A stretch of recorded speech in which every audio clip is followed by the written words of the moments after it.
Have you started your Christmas baking yet? If not, I have some great ideas for you. First up, we have our wreath cookie. So first up, I want to grab my outline consistency. This is my thicker icing, and this is going to hold all that flat icing in.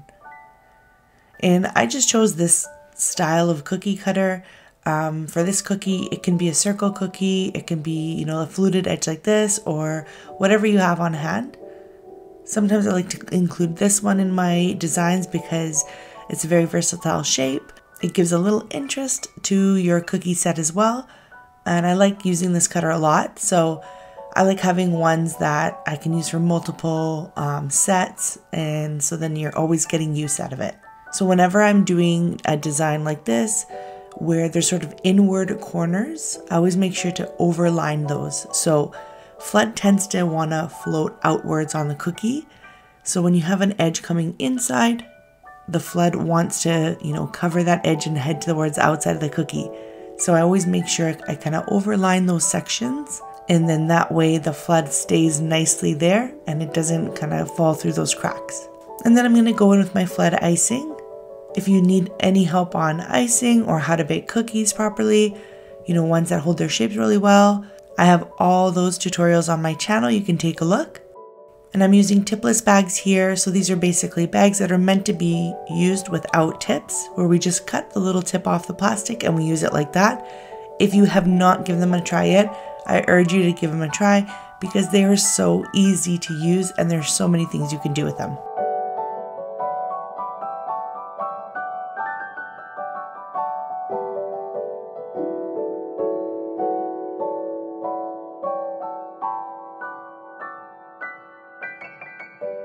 So while my white icing is still wet, I'm going to grab my green flood.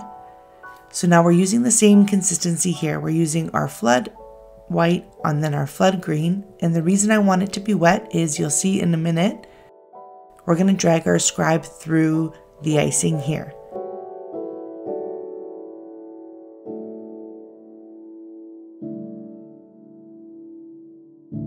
And so while it's still wet, I'm going to go in with my scribe. If you don't have a scribe, you can use a toothpick as well. You want to hold the cookie and gently just kind of go in a circle motion. And it's just as simple as that. And it makes a really cool looking wreath here. And then while it's still wet, I'm going to add my red in here. And because these are really small dots, I'm going to do it with my thicker outline icing.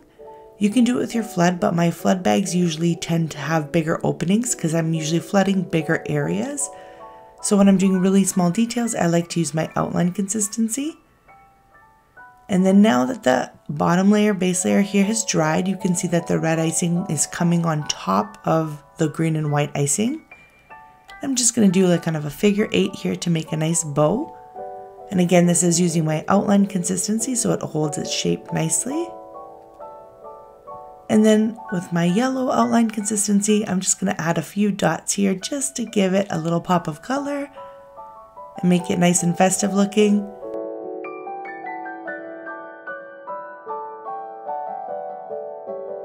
Next up, we have our poinsettia cookie. Now, if you didn't know you can make flowers with royal icing, well, you definitely can. I have a whole tutorial on that. And so I normally like to do everything without tips. But for this poinsettia cookie, I wanted to make sure that I had nice sharp edges, so I'm using a leaf tip here. Now, it doesn't matter which leaf tip you have. If you don't have one, you can also use, cut your bag in an upside down V. That will work too. But I wanted really defined petals, so I'm using a tip with this one.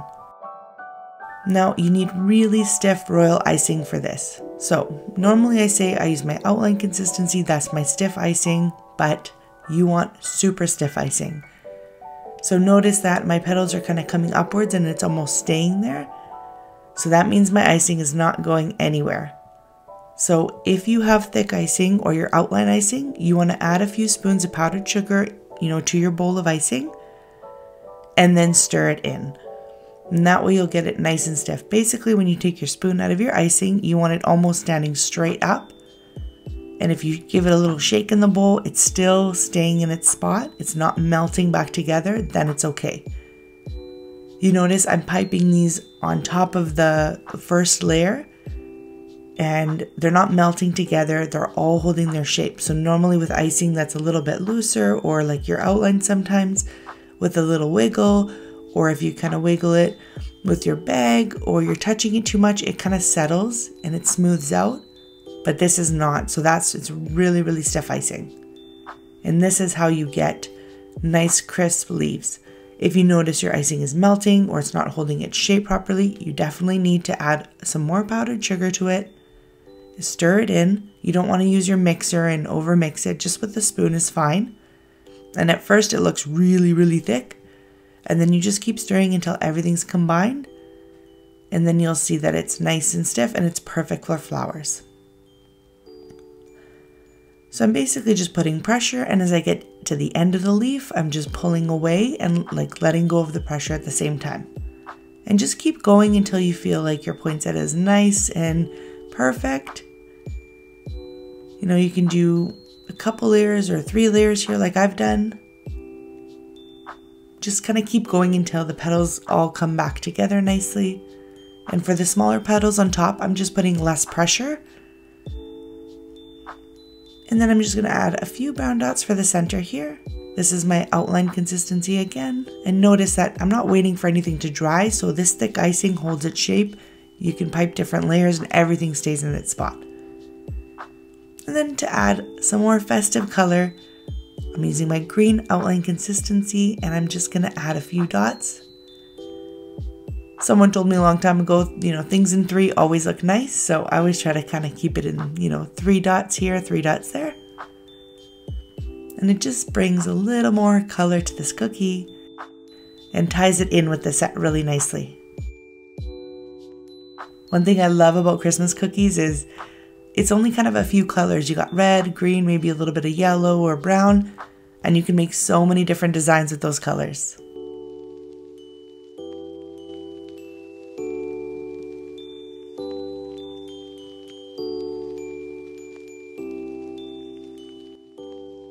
And last but not least, we have our tree cookie. So here again, I'm using really stiff icing, just like I was using with my flowers. And I've got a closed star tip. I'll link it below in the description of the video. And basically I'm just holding it in one spot, putting pressure on the bag, and then moving it upwards. So the reason I'm holding it in a spot and then pushing hard is that icing is going to come out of the tip nice and strong. And it almost bubbles at the end. So then I'm creating a little kind of rounded edge to it and then pulling away up top. And we're just layering these. I'm starting on the bottom because I want to cover the top where I'm pulling away. And again, you can use a bigger tip, a smaller tip, whatever you have on hand. I have a few of these tips. Sometimes they're not exactly what I want, but open or closed star, you kind of get the same shape of icing coming out. So it's not a big deal. It doesn't have to be the exact same. I just try to use what I have on hand as much as possible. And again, you just kind of get the motion of putting it, you know, just above where you want to pipe. And that icing's going to come out and it kind of bubbles nicely. And it gives you that nice curved bottom of the edge.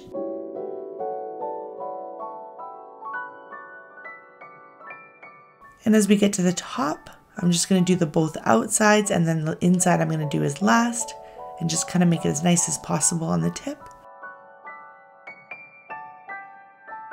And always turn the cookie which way you ever feel comfortable. Sometimes when I'm piping these type of designs, it's, you know, more comfortable to do it sideways or straight on.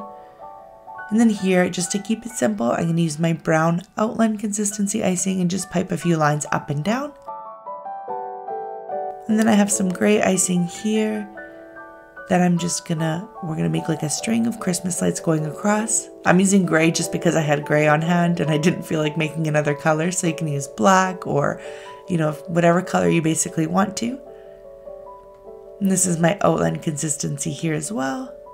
And just kind of going up and down. I don't want it exactly straight. And then we're gonna add some Christmas light colors to them.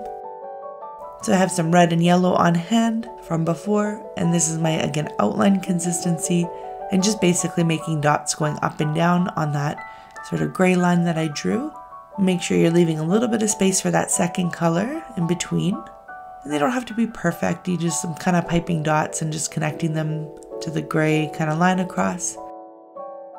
And we're going to add some red outline consistency now. And just putting them in between all the yellows. I like to have a little bit of texture sometimes and not always a flat cookie. It gives a little bit of interest to some sets.